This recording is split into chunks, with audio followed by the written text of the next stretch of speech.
Le Honor 6 Pro est sorti en avril 2026. Il fonctionne sous Android 16 avec le logiciel propre à Honor par-dessus et embarque une puce Snapdragon 8 Elite qui équipait les modèles phares de Samsung il y a un an. Sur le papier, cela ressemble à un téléphone arrivé un peu en retard à sa propre fête. En pratique, l'expérience est plus intéressante que ne le laisse penser la fiche technique, en partie grâce à ce qui fonctionne et en partie à cause de ce que Honor est encore en train d'ajuster. La plupart des problèmes de téléphone ne sont pas spectaculaires. La batterie n'explose pas. L'appareil photo ne tombe pas en panne. La frustration est plus subtile que cela. Vous voulez envoyer un court clip à votre mère et il faut 7 étapes pour obtenir quelque chose de présentable. Vous prenez 100 photos pendant un voyage et passez le vol retour à en supprimer 90. Le téléphone fait techniquement ce dont vous avez besoin, mais cela demande plus d'efforts que nécessaire. Le Honor 6 Pro tente de résoudre précisément ce problème.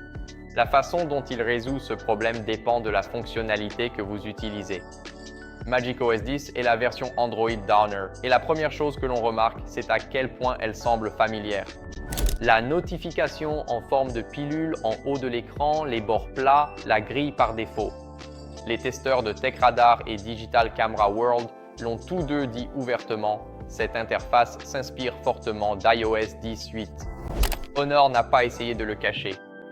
Si vous avez utilisé un iPhone récemment, vous vous sentirez chez vous sur le 600 Pro en quelques minutes. Si vous utilisez Android depuis des années et que vous aimez son fonctionnement, il vous faudra quelques jours pour modifier les paramètres par défaut avant que le téléphone ne commence à vous ressembler. Cela dit, la personnalisation va très loin. Vous pouvez changer les polices, le thème, la taille des dossiers, la disposition. À tel point que la ressemblance avec iOS devient un point de départ plutôt qu'une identité figée. Le chiffre le plus important, c'est 6. C'est le nombre d'années de mises à jour logicielles et de correctifs de sécurité qu'Honor promet. Google et Samsung offrent tous deux 7 ans sur leur modèle phare. C'est un an de moins, ce qui peut sembler peu. Mais pour un téléphone que vous prévoyez de garder 4 ou 5 ans, il vaut la peine de faire le calcul avant d'acheter. Le 600 Pro dispose d'un bouton matériel dédié sur le côté droit appelé le bouton IA. Il répond à 3 types de pressions différents, courte, longue et double, ce qui vous permet d'attribuer 3 actions distinctes à un seul contrôle physique. Ouvrir l'appareil photo, lancer une traduction, démarrer une application. Un bouton, 3 usages. La véritable limite, c'est qu'il s'agit simplement d'un bouton à cliquer, rien de plus. Le contrôle de l'appareil photo d'Apple et le bouton Magic 8 Pro d'Honor réagissent tous deux à la pression et au geste de glissement, ce qui permet, par exemple, un contrôle progressif de la mise au point pendant la prise de vue. Le bouton du 6 Pro ne fait pas cela. Pour la photographie, cela compte. Pour tout le reste, raccourci, outils d'IA rapide, action en une pression, un bouton physique reste plus rapide que de naviguer sur un écran tactile et cette amélioration se ressent au quotidien. La fonctionnalité principale mise en avant par Honor est Image to Video 2.0. Vous lui donnez 2 ou 3 photos, vous tapez une brève description de ce que vous voulez voir et le téléphone génère une courte vidéo avec audio. C'est la génération audio qui surprend les gens. Non prononcé, courte phrase, son d'ambiance, c'est plus convaincant que la plupart des outils de cette catégorie. Le système fonctionne avec le modèle Gemini de Google et il est actuellement exclusif au téléphone Honor. Quelques points à connaître avant de s'y fier. Premièrement, les vidéos sont limitées à 8 secondes. Deuxièmement, les générations gratuites sont limitées par des quotas quotidiens et mensuels qu'Honor n'a pas clairement publiés nulle part. Vous atteindrez ces limites. Le téléphone est également livré avec un essai de 3 mois de Google AI Pro qui débloque des fonctionnalités Gemini plus puissantes et 5 Teraoctets de stockage cloud. Après 3 mois, cela coûtera $19,99 par mois.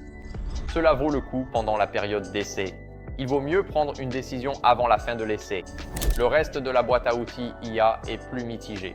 Les sous-titres en direct, la traduction de conversation et Magic Text qui extrait le texte lisible de n'importe quelle image à l'écran sont tous utiles dans différentes situations et ne demandent pas grand-chose de votre part. La fonction de détection de deepfake, qui fonctionne discrètement pendant les appels vidéo et signale les visages synthétiques, est plus difficile à évaluer car la plupart des gens ne rencontreront jamais ce qu'elle cherche à détecter. C'est une fonctionnalité qui a du sens en 2026, mais pour l'acheteur moyen, elle passera toute sa vie sans rien faire de visible. La batterie de 7000 mAh perd environ 2 à 3% pendant la nuit avec la synchronisation activée en arrière-plan. C'est un chiffre qui change votre routine du matin, ou plutôt qui la supprime. La recharge filaire à 80 watts remplit le téléphone en environ 50 minutes. La recharge sans fil à 50 watts est vraiment rapide à une époque où la plupart des téléphones Android considèrent encore le sans fil comme une option secondaire, limitée à 15 ou 25 watts. Une précision régionale importante. Le Honor 600 Pro vendu en Europe possède une batterie de 6400 mAh et non de 7000 mAh. Cela représente une réduction de 9% et presque tous les tests que vous trouverez en ligne ont été réalisés avec la version globale, dotée de la plus grande batterie. Le modèle européen tient tout de même plus longtemps que la plupart des flagships. Il ne tient simplement pas aussi longtemps que ce que décrivent les tests. Le 600 Pro a le plus de sens pour quelqu'un qui crée souvent du contenu court, des clips pour la famille, des publications sur les réseaux sociaux, des photos de voyage et qui trouve le processus actuel sur son téléphone vraiment agaçant. L'outil de génération vidéo et l'éditeur photo IA sont suffisamment performants pour remplacer des applications séparées pour un usage occasionnel et la batterie tient une journée active complète sans nécessité d'attention particulière. Pour les acheteurs qui privilégient la qualité photo, l'argument est moins convaincant.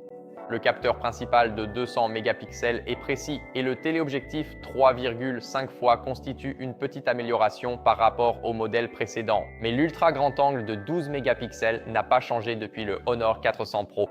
Le Xiaomi 17 à un prix similaire dispose d'une puce plus récente et d'un système photo globalement meilleur. Pour les acheteurs qui tiennent à ce que le logiciel ressemble à Android plutôt qu'à une réinterprétation d'iOS, macOS demandera un temps d'adaptation et quelques réglages avant de devenir naturel à utiliser. Merci à tous d'avoir regardé la revue. Likez, abonnez-vous et laissez un commentaire. Au revoir.